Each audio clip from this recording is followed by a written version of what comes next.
Okay, so we're gonna be shiny tonight. It is muggy, and your girl is sweating. We accept the shininess and we move on. We also accept the state of the hair. I literally curled it. This is what happens after I curled it. Hello darlings and welcome back to my channel. My name is Hahn, I'm a disabled opera singer, and I guess it's time for me to talk about how a season looks for me. Hi friends, definitely not editing Robin here, but rather like road tripping Robin, I guess. I am coming to you from the middle of a California-Oregon road trip with my family.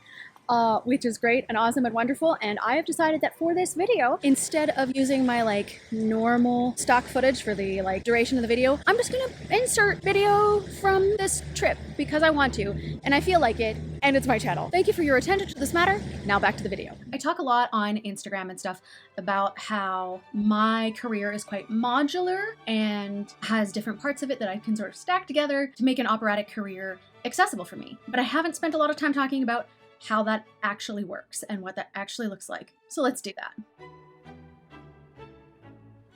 Let's start by going into the fact that lots of educational systems really imply that the only successful career looks this way and no other way, and that if you don't have a career like that, it's because you are in some way inferior as an artist, which, for the record, no, that's not how career development works, but let's put a pin in that for now.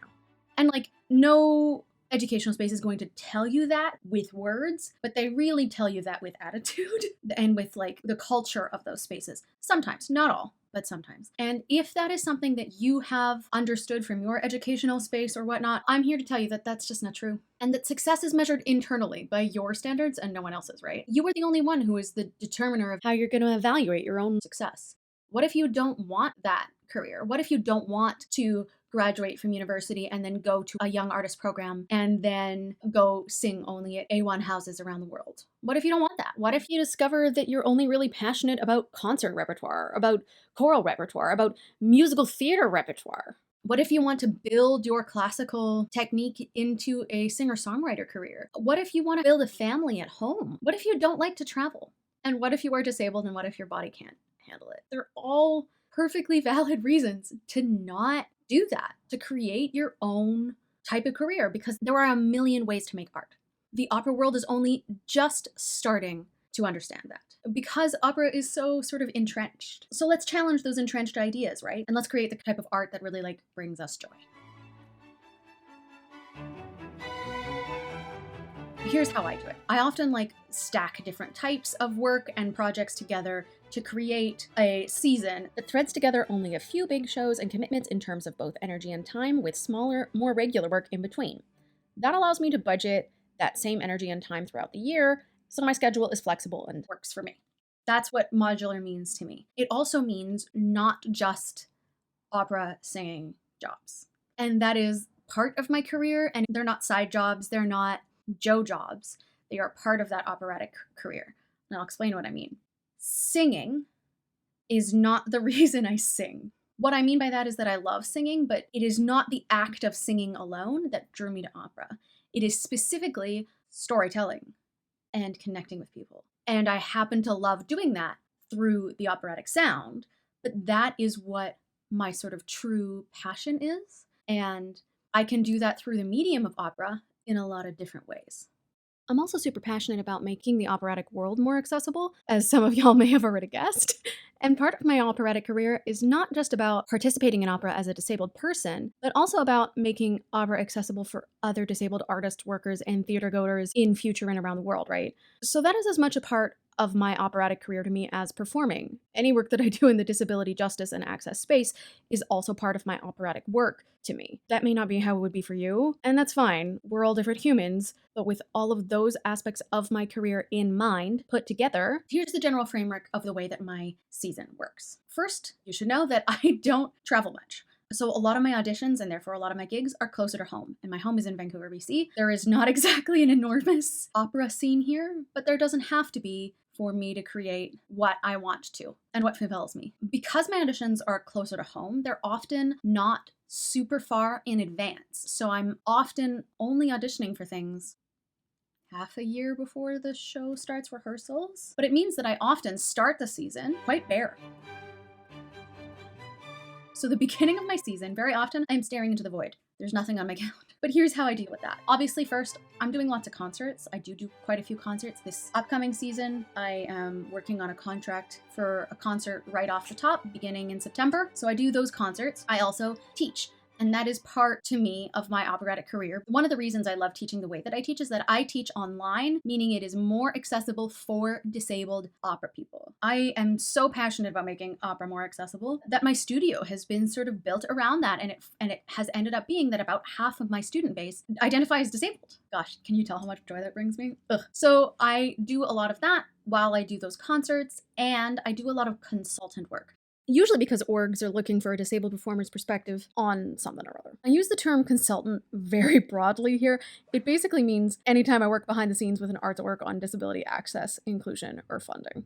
Now, some of that consultant work I can't actually talk about because they technically come with NDAs and stuff. So I can't name organizations and whatnot, but I consult on things like how might a granting body create a grant. I consult sometimes on grant juries. I am part of a standing committee or two. I love doing that because it's making the world a better place for performing artists like me and creating space where we can connect around art. That means the beginning of the season, usually September to December, honestly. I'm doing a lot of that. And things get more busy in the spring. Now, some seasons are a little bit more performance heavy and some seasons are a little more directing heavy. Yes, I am a stage director for opera as well. I've been doing that for over a decade, specifically for opera. This last season that just passed, the 2023-2024 season, was more directing heavy. I did lots of directing, lots of operas, and a lot of them at the same time. So I directed Pirates of Penzance, Hansel and Gretel, and Old Maid and the Thief, all of which had overlapping rehearsals.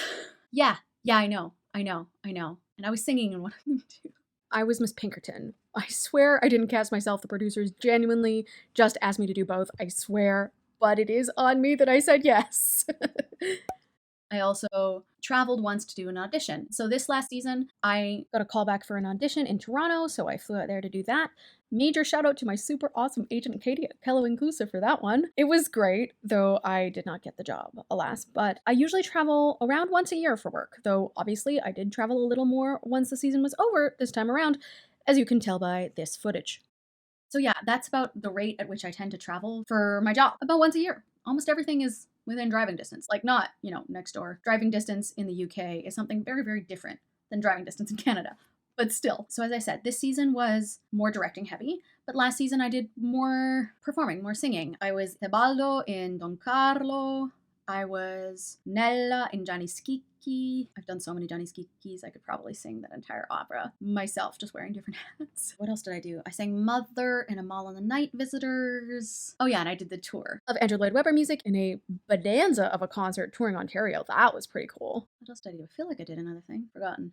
But yeah, more singing. I also did direct. I directed an Iolanthe and I directed a Magic Flute. What ends up happening then is that at least where I am, and at least right now, a lot of the gigs are sort of all happening around the spring. So I tend to have them kind of all at the same time. That does involve, judging whether my chronically ill body can keep up with that, right? But if it works out, the stars will align and I'll be able to get through that season and be able to create wonderful art and have a wonderful time doing it. And yet, directing, just like singing, is in furtherance of storytelling and connecting with people through opera. All of that is part of my opera career.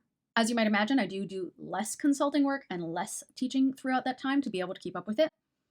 Totally fine by me. My students know that I, sometimes get really busy. That's just part of being in my studio. And then at the end of the season, I plan for a crash. This season that was slightly harder because as of filming this, I still haven't done the Stabat Mater yet. The Pergolesi Stabat Mater, my first ever, this Sunday. So I'm still waiting for it, which is a really long season to end in August and then be starting again in September. But it is what it is. Every year is different. All of this works together really well because teaching is a little bit more stable, whereas consultation and individual contracts, they come as they come, right? They sort of offset each other. All of this works together to create a career that my body can manage and I love.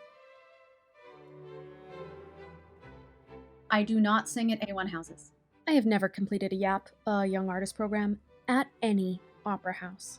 My career is smaller than I thought it would be, and maybe smaller than the career you want, but it is mine, and it is accessible to me, and I love it. With this way of building my schedule, if my health suddenly changes, I can make the adjustments I need. That is a joyful and accessible career for me. That is a successful career for me. Who knows what the next season will bring? I don't know yet, because I tend to find out sort of as the season goes. That's how I do it. And that's how I love it. It is a fulfilling way to make my living, and that is my personal measure of success. If you were looking for a joyful little corner of the internet where we could discuss opera, disability, queerness, cats, and tea, you have found it, and if you weren't looking for it, you have found it anyway. So go hit that subscribe button and ring the little bell. Keep the comment section full of joy and light, and I will see you in the next video. Oh, I should maybe close the window so you don't hear the traffic noises. Do I have lipstick in my teeth? That would really suck. No, thank God. Did I just put lipstick on my shirt? That would really suck. I did. That I did do. I teach them from this space, by the way. This is my online teaching space. You're in it. Yes, it is an electric piano, but in my tiny little apartment in Vancouver, that's what I get. Music.